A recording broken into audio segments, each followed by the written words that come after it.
Hey, what's up, AMP? This is Snaps, your favorite daily college football show, live on AMP. Check it out. If you're listening somewhere else, it's probably the future. What up? Hope the future's going well.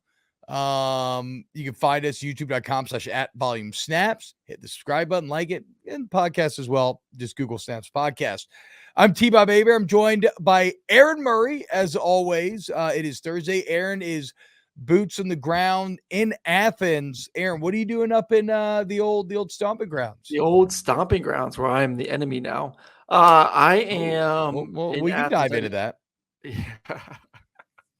I am in Athens. I just shoot something for. You remember Jarvis Jones, defensive end for Georgia? Yes, I actually do. Yeah. Yes. So he's getting inducted to the Ring of Honor in September.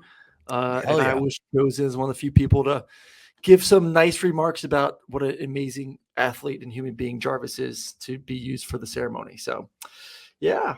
And then I was hoping to catch a little practice. He is actually an amazing human being. Okay. I will attest to that. Yes. He was actually my roommate in the Army All-American game in high school. It was before he committed. And I'm a shitty recruiter, I guess. Try to recruit Jarvis to Georgia because he's from the state of Georgia. Thought he'd come. And he ended up being a petite Trojan boy for a couple years. Got hurt, then found his way back home. Yeah, I tried to recruit Cam Hayward to LSU back in the day because we were boys growing up and played football together, and I just ended up getting blackout drunk, and he went to Ohio State. So I feel you. I fucked up, dude. It would have been pretty badass if I'd had future NFL Hall of Famer Cam Hayward at LSU instead of Ohio State. I bet you he wished he would have gone too, though, because he ended up starting on that 2007 team for Ohio State that lost to the Tigers in the Natty. I did not start. I was on scout team, getting my ass wrecked by Glenn Dorsey every day. It was awesome. Wow. It was awesome getting your ass wrecked. That sounds awesome. Yeah. Hey, there's no better way to learn than just getting dominated every single day. There's nothing you could do unless you just fold and quit. You're only going to get better. So Aaron, you going to go watch Georgia practice today? What's up? No. I am on the dark side, bro. I am part of why is this eluding me when it comes to Star Wars? The media? Oh, the Empire?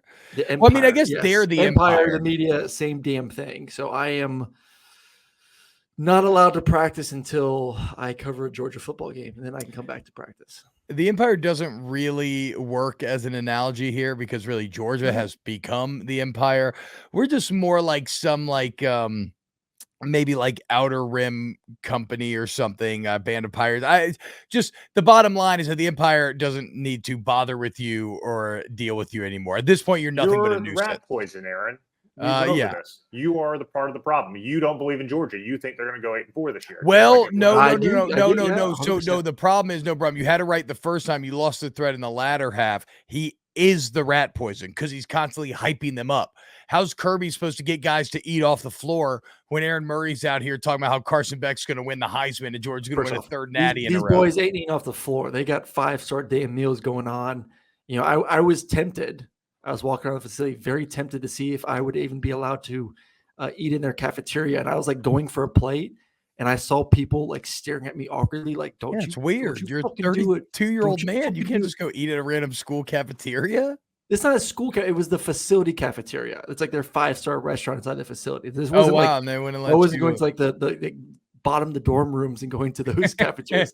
Yes, that would be. My wife would not appreciate that. So I'm confused. This is the first time any of this has ever happened to you? What? Like feeling a bit ostracized by the former program because you're now media? This is really the first time I've actually felt like maybe just I'm getting old. It's time to move on. I can't just walk around the butt smear anymore. You're an old has-been. I used to run the place. These kids don't know you. The kids love me. Yeah, great with the kids. I paid them a lot of money. Exactly. No, it's one of those depressing things.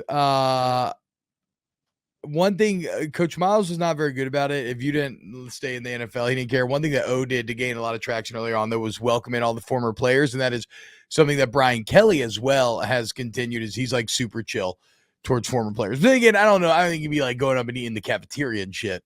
but like you can go out to practice and go check it out. You know what else the problem is, Aaron? You're a TV media guy. Yeah. And generally TV broadcast guys are very friendly to coaches and teams, and they're not hosting daily shows, or they're maybe getting off these hot takes or talking shit. And so everybody's cool with the TV guys. And so you're used to having TV guy access, where it's just like, oh, we're all just cutting up. We're doing the interviews on Friday, et cetera, et cetera.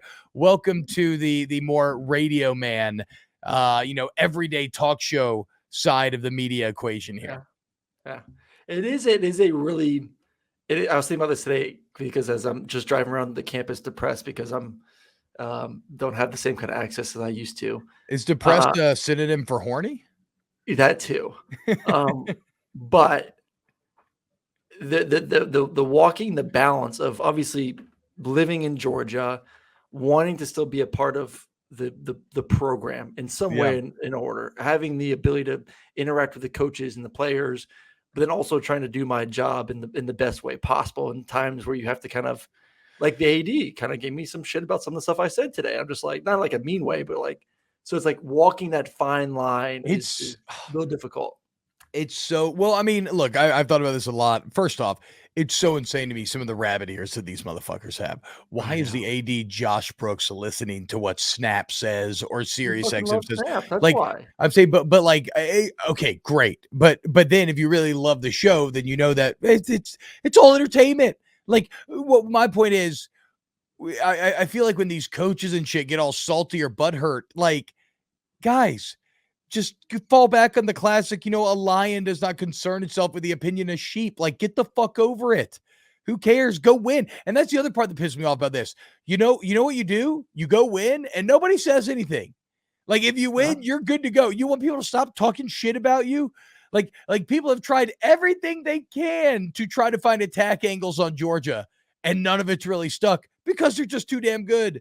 Because they're just winning. So like when these coaches want to bitch about you being negative about them in one way or another, it's like, okay, well, you control that. Like, you control your own destiny. You go win games. It's a meritocracy. It's one of the few areas in this life that are. You win the games, ain't nobody gonna talk shit. But no, the media, it's weird. Media and the people you cover there is an inherent friction there. An inherent antagonism, and it's awkward. I was good family friends with O, and so like when he got that job, it was a weird tightrope of a deal for a long time there. And it's one of the reasons why I've never really made any effort to get too close with any of the players or anything, is I kind of want to keep everything in arm's distance.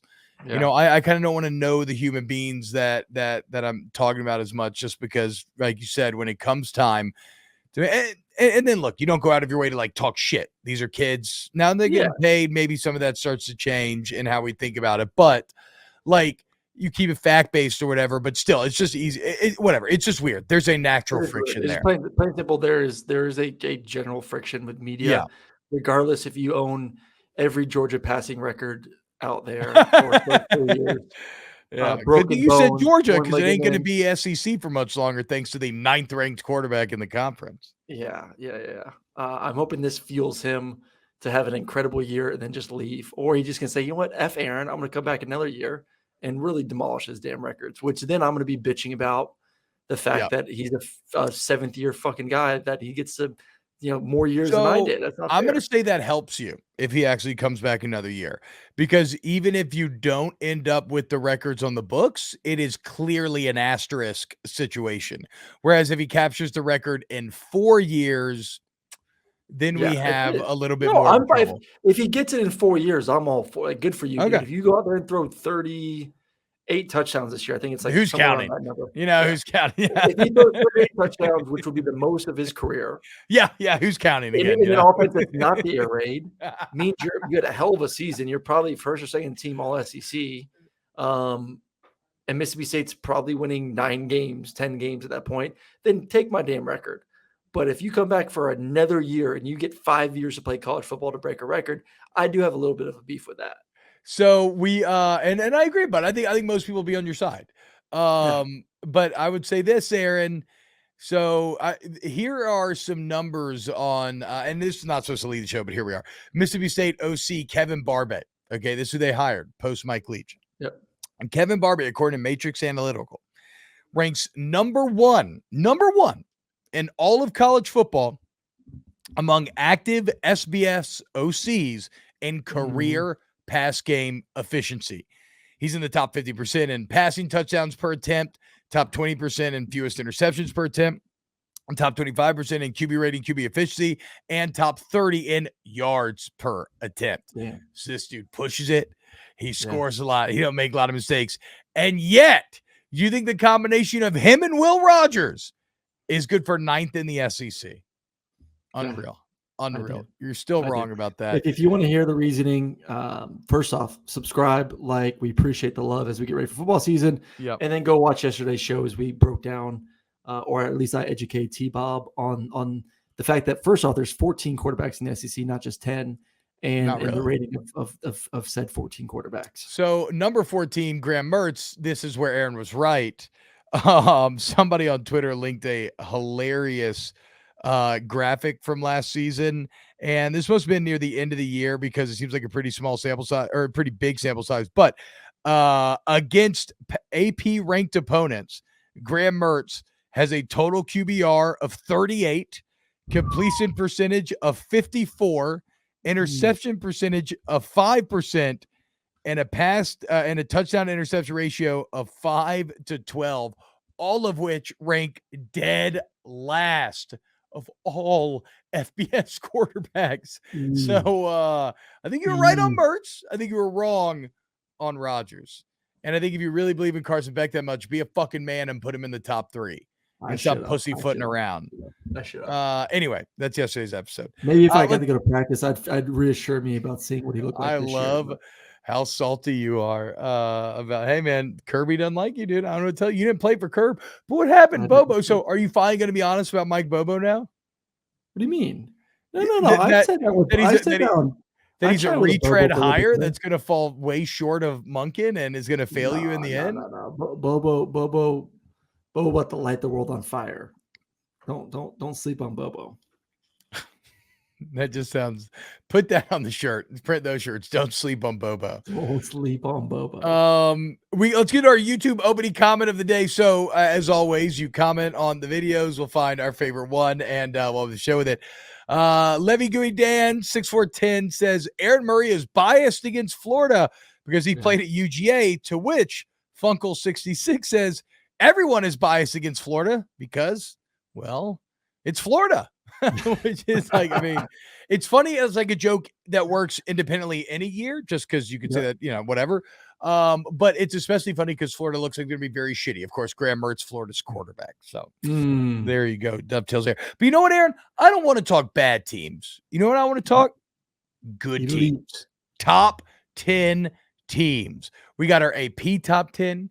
We got our coaches top 10. We got a Robot top 10 from yesterday. It's time for a Snaps top 10 football teams in the country.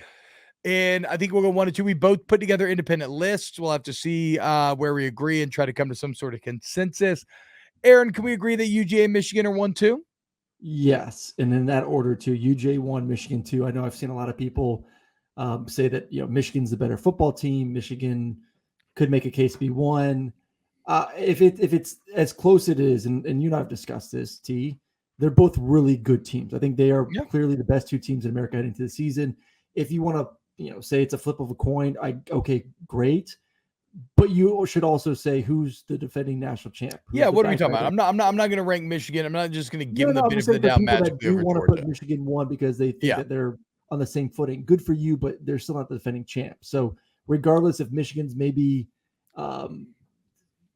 very, very, very, slightly better than Georgia. I mean, slight, which I don't believe, but some people do. You still don't rank them ahead of Georgia, the defending national champ. No, I mean, it is kind of crazy, though, when you look at it. Michigan and Georgia are in really similar spots, almost program-wise. It's just that Georgia's gotten across the finish line, right? I mean, both back-to-back undefeated regular seasons. I guess Georgia ended up losing in that SEC championship, but that's still not regular season. Both doing it in kind of a more old school way. And my point is falling apart as I speak out loud because the sole interesting thing I had to say, I have now lost, and I'll have to say it when it comes back to me. I had another similarity. Oh, but both have super easy schedules again this year. Like both should cruise right through the regular season and end up back there once again. So Michigan UJ 1-2 makes all the sense in the world. I'm not going to say cruise for Michigan. I know you're getting excited for me to say Georgia here, so we can get back into the Georgia. Michigan's pretty cruisy as well, brother. It is, but they have two teams that are legitimate championship contenders, though. I mean, the Big Ten East is, after the top three, obviously there's a pretty steep decline. I could put Penn State and Tennessee in the same tier, though, essentially. Yeah, I agree with that. But Ohio State's still a top 4, top 5 team. So that's why they're 40th and Georgia's 45th in strength of schedule. Yes. It's the one game. And honestly, at the end of the day, too, it depends on two factors. One, how good does Tennessee play this year with Joe Milton at quarterback? Determines how sexy of a game that's going to be at the end of the season. And then, I think Kentucky does have a good football team this year that could push for 9-10 wins and could make that game interesting. Like, I'm not going to say that Kentucky's equivalent to Penn State, but I wouldn't say that Kentucky's significantly lower in what they're capable of doing compared to Penn State heading to the season either. I will until Kentucky proves me wrong. I'll say this about Michigan. God, I guess my brain's not working today.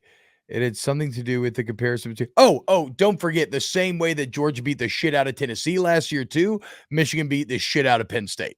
Like Penn State's got to prove that they're actually close to Michigan because it definitely didn't feel like it last year. So kind of forget similarity there between the two big ones. All right, so UJ Michigan 1-2. Yep. Ohio State 3. LSU. Ooh, okay. So I didn't want to be. If you and I talked about this months ago, you put LSU and Ohio State on a field today, neutral site. Who do you feel more confident is going to win the game? I think LSU is the better football team. I think LSU that gives me hesitance is I would be shitting bricks about the Ohio State wide receivers against the LSU secondary as it stands right now. Would you not be shitting bricks if you're Ohio State's defense going against LSU's offense, though? Probably, yeah. Probably with Malik and everybody, yeah. It's a lesser of two evils here of or at least two shits, I would say I'd take LSU's defense over Ohio State's defense. We're going to be accused of being homers if we put LSU and UJ in the top 3, only split up by Michigan. I think people just assume it's Ohio State in the fact that they're probably going to go 11-1, which means that they're the better team than LSU. But LSU is the better football team. They just got the more difficult path to success. That's probably right. I do agree with you that Ohio State's just kind of there because it is kind of the benefit of the doubt club. Yes.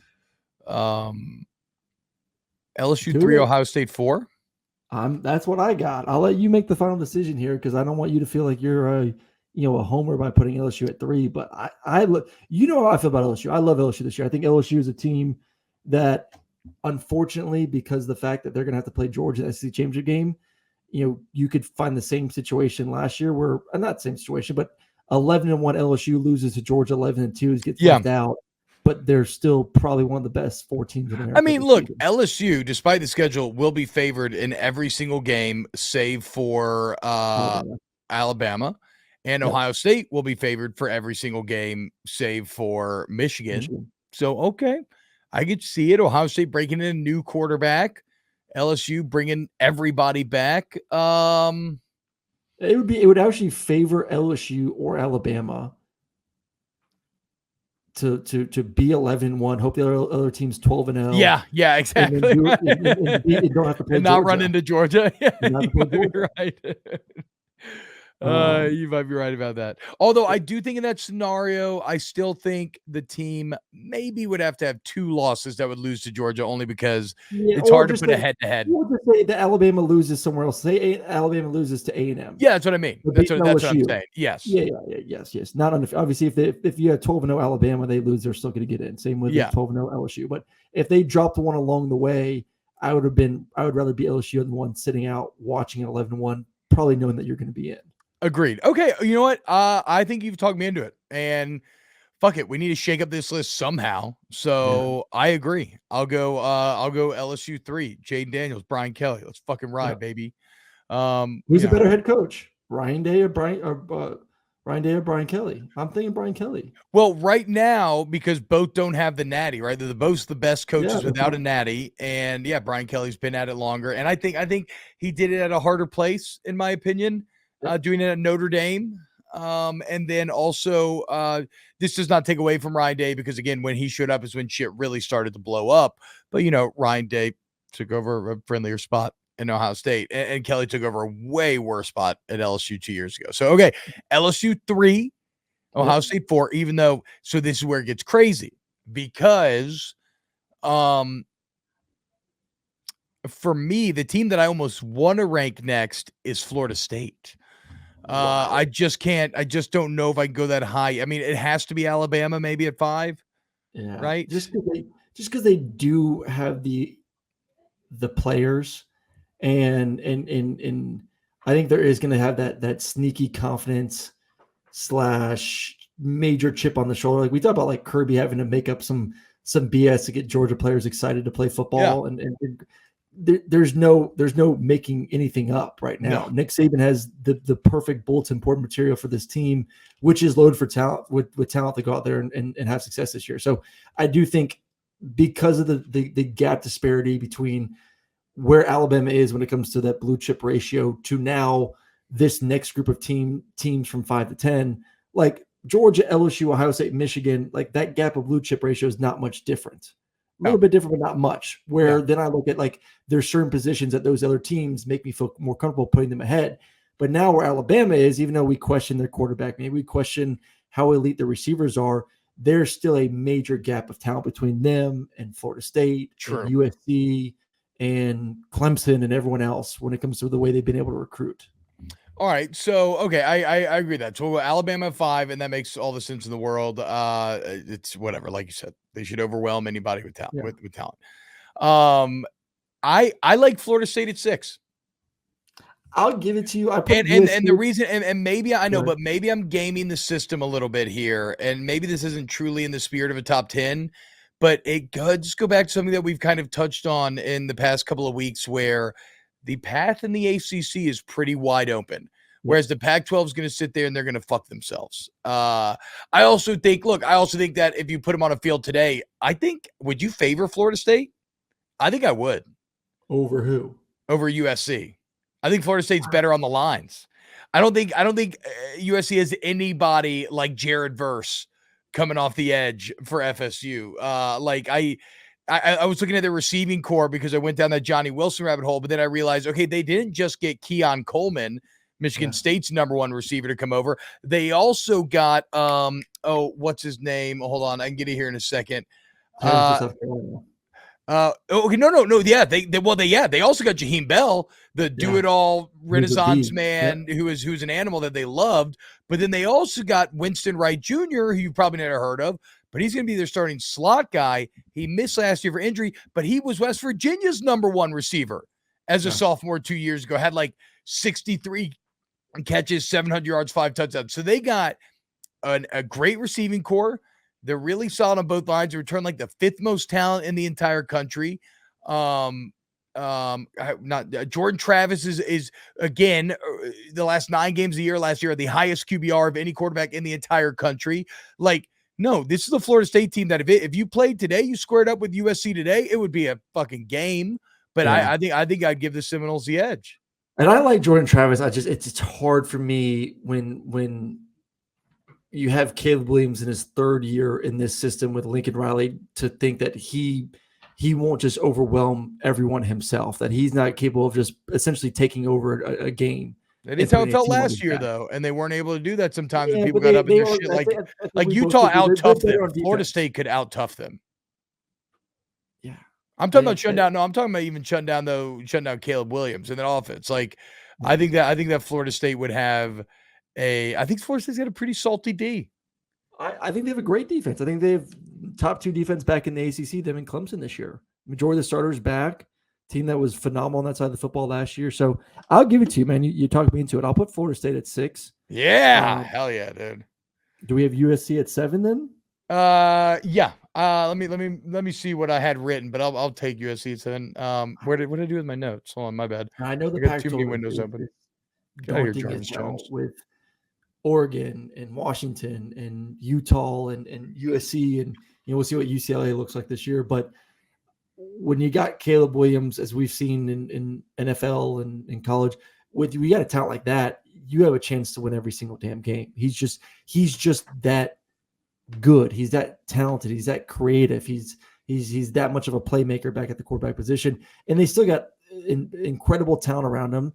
They got running backs. They got an offensive line. I do think the defense is, like I talked about yesterday, is going to be a little bit better, which is all they really need in order to beat an 11-1 team fighting for a Pac-12 championship again this year. So I'm just a believer in him, man. He's a generational quarterback. There's no doubt about it. Caleb Williams to me is the best quarterback I've seen in the past decade. All right. So yeah, USC 7. I'll agree with that. And I do believe that the defense is going to be markedly better. And I think they did a good job of adding talent there. And I think that's, well, whatever. You know how I feel about Lincoln Riley if you've listened to the show. All right. So USC 7. And then I could go either or here. I have it as Clemson, but it's between Clemson and Penn State. And my logic is as follows. It almost just comes down to the head coach. It's just that you could play a bit of gamesmanship with the ACC's easiest path again if you wanted to, but you have a head coach in Dabo that again, like Penn State's year last year is not a bad year. Clemson's was, and yet did they end up? What were they? Same record, or was Clemson maybe one more loss than Penn State ended up with? Like, I guess my point is, like, Clemson had 3 losses. They ended up with 3, right? They lost the bowl game. They went 10-3. Yes. Okay. But they both had 10-2 regular seasons. My point is for Penn State, that's a really good year. And remains one. Now they want to get over one of the rival humps, but they're happy with that. Clemson fans are like, have we lost it at 10-2? So it shows you just the higher plane that Clemson's been operating on. I think Garrett Riley hire remains the hire of the offseason.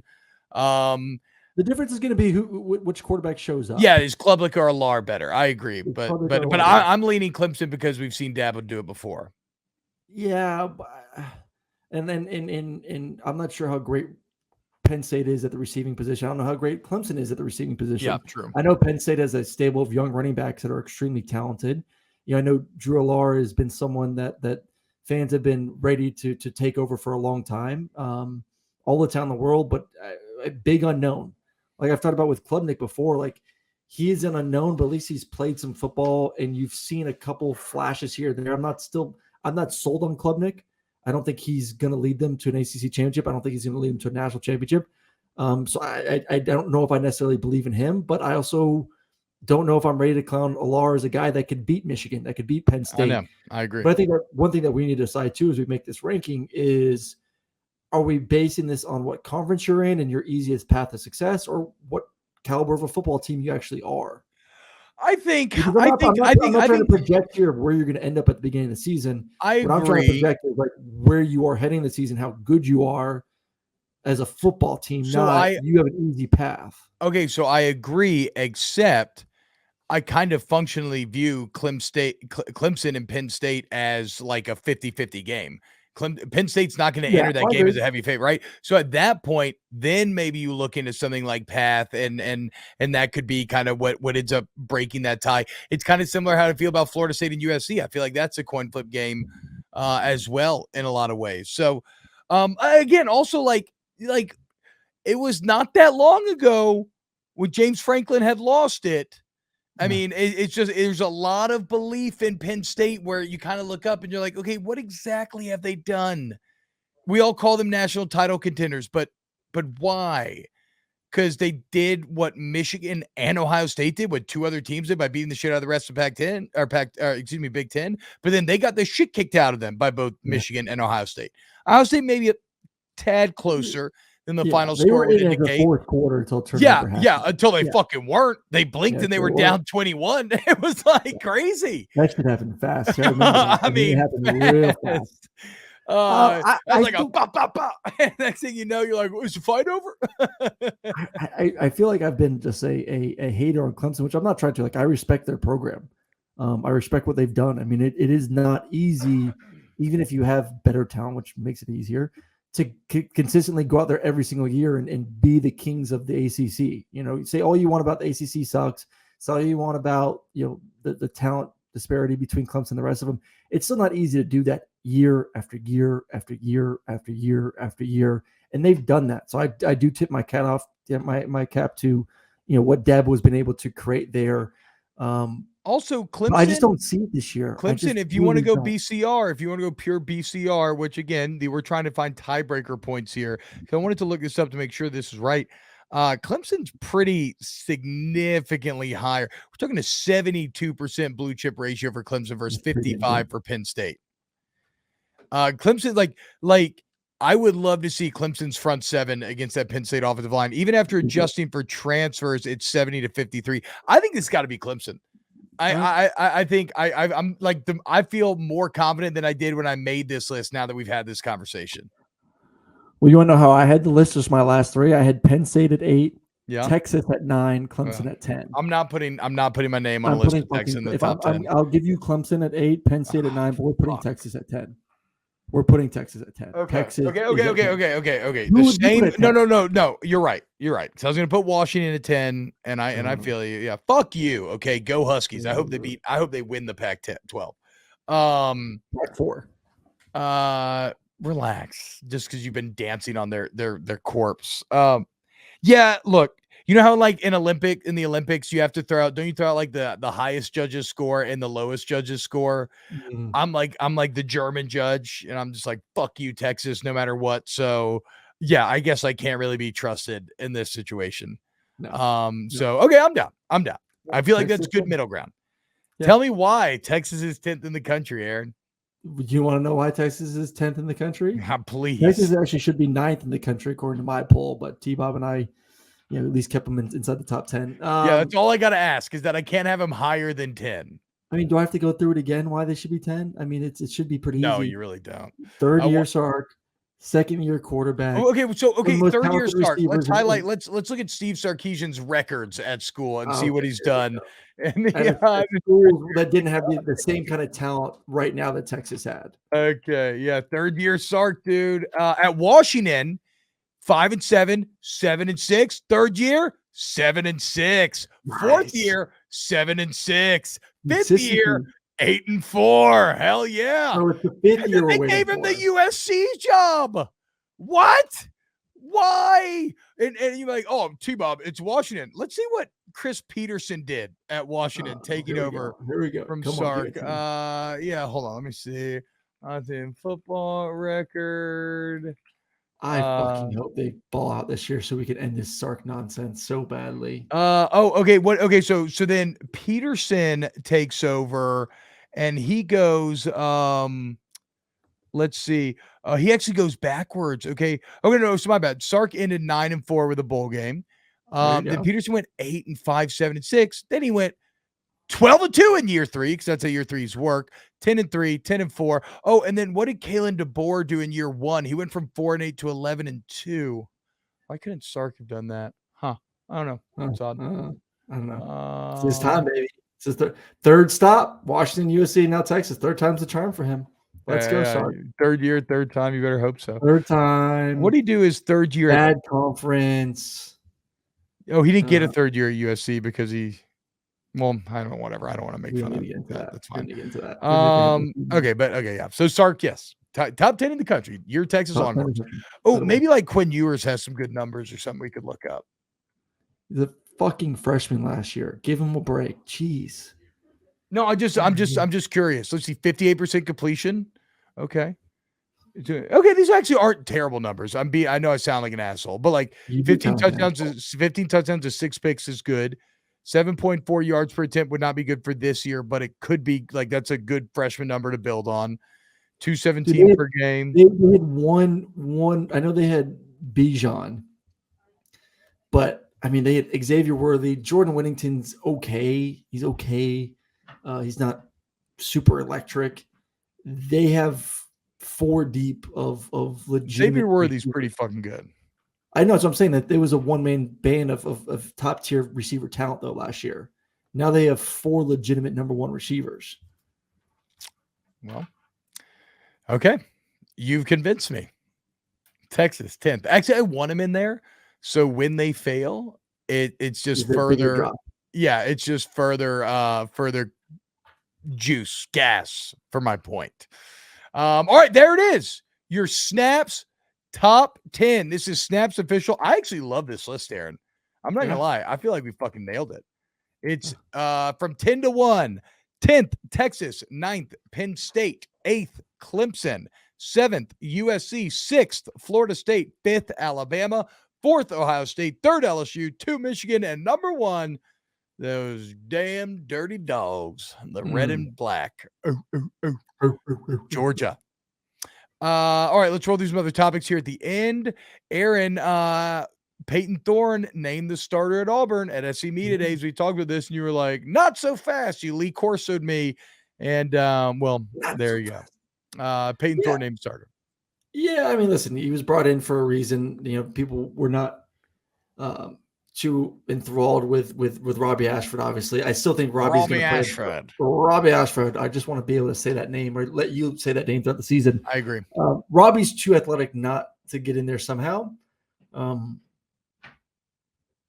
It's still, I'm interested to see what this offense looks like still. Obviously, we know. I'm interested to see what Auburn looks like.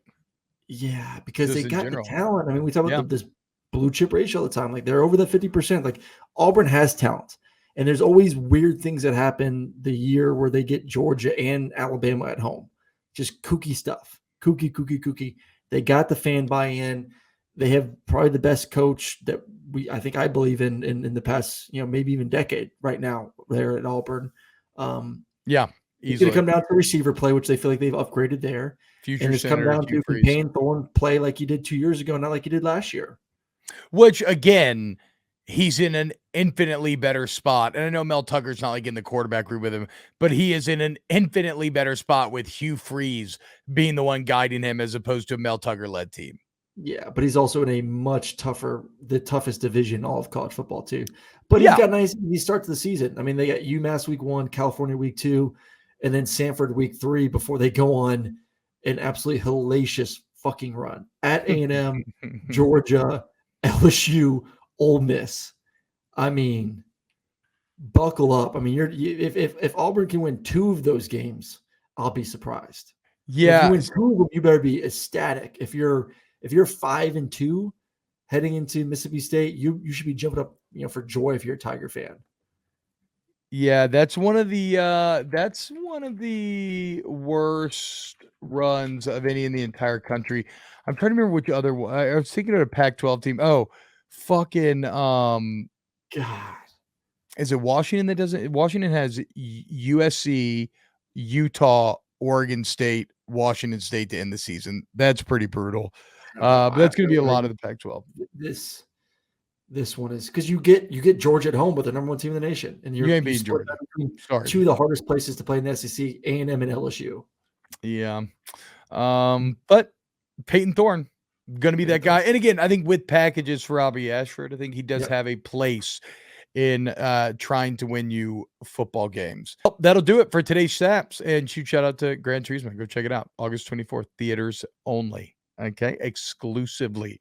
YouTube.com/@VolumeSnaps is the YouTube channel. We're trying to make a hard push there, guys. So if you're listening and you want to help out the boys because you like the show, an easy way to do that is just go to that channel, like it, subscribe to it, text your friends about it, berate your mother-in-law about it, send your father-in-law messages at 2 a.m. after you get done copulating with his daughter, telling him that there's a great college football podcast he should listen to. You can also just Google Snaps Podcast and find on Apple, Spotify. We're almost at 100 reviews on Apple. I looked today, we're at like 84. So let's go. Let's crank that to 100. That'd be great, y'all. And yeah, a huge thank you as always to Ryan Brumley, who you now have to see on the show, which I love, as well as Pat Gunther, Adam Gracia, Chris Tran, Danny Cardenas. Huge thank you to Papa Colin The Volume for having us here. Huge thank you to you, Aaron Murray. But the biggest of all thank yous to everybody who listens and does share it with their friends and interactions every day. We love you, and this is why we do the show. So thank you. Also, everybody should play Baldur's Gate 3. I wish I could had the time or set up to stream it, but it's awesome. It's very fun. If you're a nerd and you like RPGs.